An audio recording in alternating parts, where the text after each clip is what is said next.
Good morning and welcome to the WEX Wakeup. I'm Christy Matino.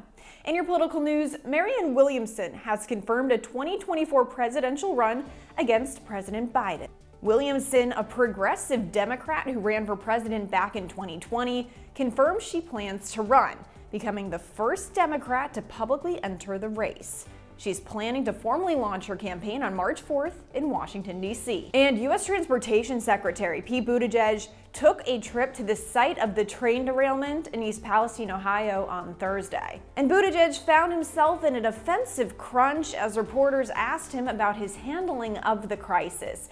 He also once again took aim at former President Donald Trump. If the same people who want to come here and play political games are the same people who sided with industry again and again and again and watered down rail regulations again and again and again, I want to see where they've had an actual change of heart or not. The visit comes after weeks of Republicans criticizing Buttigieg for not visiting East Palestine sooner, asking why it took nearly 3 weeks after the train derailment on February 4th for the Biden administration to take action.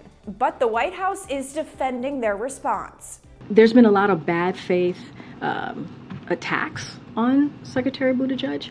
And the reason why we believe it's bad faith is, if you remember Elaine Chao, she was, she was the head of Department of Transportation, and when there was these types of chemical spills, nobody was calling for her to be fired. Press Secretary Karine Jean-Pierre added she did not have anything to announce in regards to a visit to East Palestine from President Biden. And California Democrats are now calling for gender-neutral bathrooms in all schools, kindergarten through 12th grade. California State Senator Josh Newman introduced legislation that would make the Golden State the first in the nation to require schools to have at least one genderless bathroom for students. Newman's bill was co-sponsored by State Senator Scott Wiener, who said every child should have access to a bathroom that aligns with their gender identity.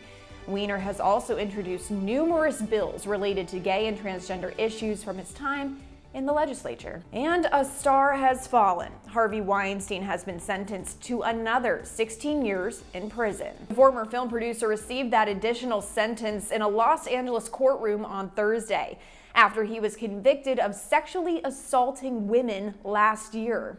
He was found guilty of 1 count of rape and 2 counts of sexual assault in December 2022, but acquitted on 1 other charge. A judge ruled that this sentence will be served after his 23-year prison sentence, which he is currently serving.